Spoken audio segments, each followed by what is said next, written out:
Assalamualaikum warahmatullahi wabarakatuh.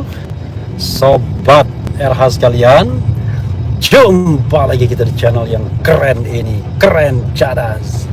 Ya, Sobat RH sekalian, saya sedang berkendara menuju stasiun TV ya, untuk taping program talk show dengan hostnya yang cetar membahana. Tetapi saya ingin sempatkan mengambil satu tema ini ya hari ini. Rupanya tuntutan terhadap Sylvester Matutina agar dieksekusi itu makin kencang, makin kuat.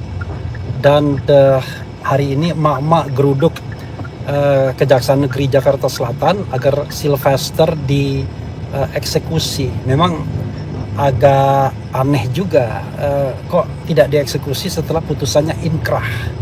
Jadi sahabat sekalian, ini kan kejadiannya Mei 2017, lalu inkrahnya Mei 2019. Dibandingkan dengan aktivis lainnya yang langsung ditangkap, ditahan, kemudian divonis, dan sebelum divonis berkekuatan hukum tetap sudah mengalami masa tahanan, ada yang sudah 9 bulan, 1 tahun dan lain sebagainya sampai putusannya inkrah.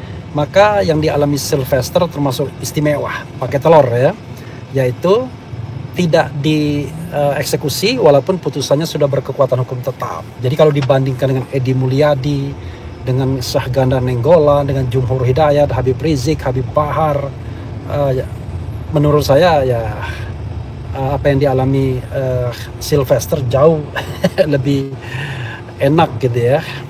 Nah, ini yang namanya unequality before the law, ketidaksamaan kedudukan di hadapan hukum.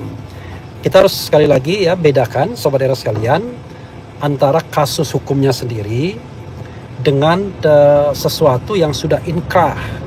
Kalau kasus hukumnya sendiri ya saya sudah mengatakan bahwa saya termasuk orang yang tidak menyukai orang dipidanakan ketika dia berpendapat. Tapi ketika kemudian sudah putusan yang berkekuatan hukum tetap dan dia tetap tidak diapa-apakan seolah kebal hukum, nah ini justru masalah lagi ya. Jadi ada unequality. Kalau rekomendasi saya ke depan ya mudah-mudahan pasal-pasal tentang pencemaran nama baik, penghinaan itu tidak dipakai lagi oleh para pejabat, karena Anda kan menjabat itu dengan konsekuensi-konsekuensi tentunya. Jangan mau jabatannya enak, tapi konsekuensinya tidak mau. Dan Anda juga harus mendidik keluarga Anda untuk tidak gampang mudah tersinggung ketika ada kritik dari masyarakat. Nah, tetapi itu kan it was 2017 ketika JK masih menjabat sebagai wakil presiden.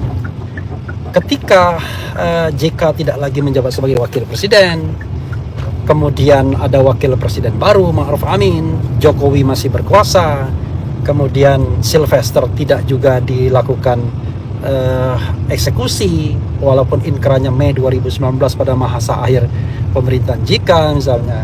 Ini kan menjadi tanda tanya kita, kok ada perlakuan khusus, unequality. Jadi dalam konteks ini saya memahamilah mak-mak yang sebel ya, barangkali juga orang-orang lain yang sebel dengan Sylvester berharap bahwa dia harus dieksekusi.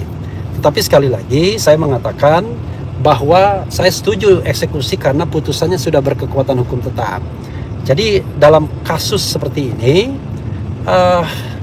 bisa ditarik kasusnya ketika belum ada sidang ya. Kalau sudah ada persidangan ya nggak bisa ditarik lagi, karena delik aduan tersebut bisa ditarik ketika belum dilimpahkan ke kejaksaan untuk disidangkan. Tapi kalau sudah dilimpahkan, apalagi sudah putusan berkekuatan hukum tetap, maka perdamaian itu ya antara Sylvester dan JK sekadar itu adalah sebuah tindakan yang ya barangkali sebuah sisi kemanusiaan dari JK ya untuk memaafkan. Tetapi it was too late, sudah terlambat karena kasusnya sudah inkrah. Kalau kasusnya belum dilimpahkan ke kejaksaan, itu ada maknanya. Jadi walaupun sekarang dimaafkan ya tidak ada lagi maknanya. Jadi ibu-ibu yang dikomandoi Ibunda Mary, ada 2 Mary itu, Mary Lampung sama Mary Samiri, wajar kira menuntut agar eksekusi dilakukan. Nah, yang kedua yang saya dengar dari Hozainuddin, ya, saya baca berita mereka sudah menolak Sylvester kalau harus bertemu di talkshow televisi, debat-debat dan lain sebagainya karena statusnya tersebut, dan menganggap bahwa apa yang disampaikan Sylvester tidak bernilai. Hozainuddin juga mengatakan televisi sudah mulai memblacklist Sylvester. Saya tidak tahu ya apakah iya atau tidak.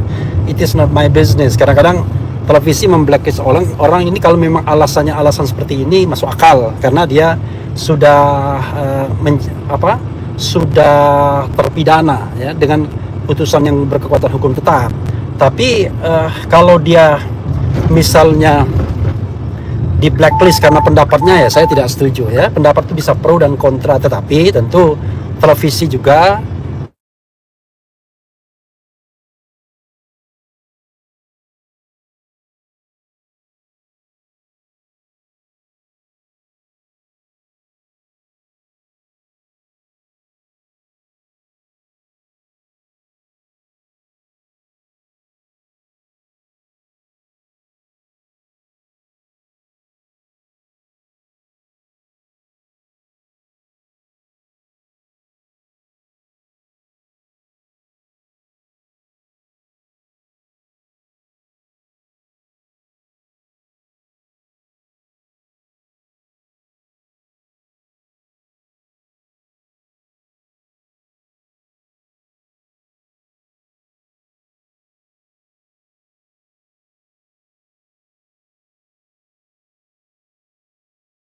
selesai karena sudah nyampai ke tempatnya. Saya mau bicara mengenai Tom Lembong dan di panel dengan Profesor Gayus Lumbun.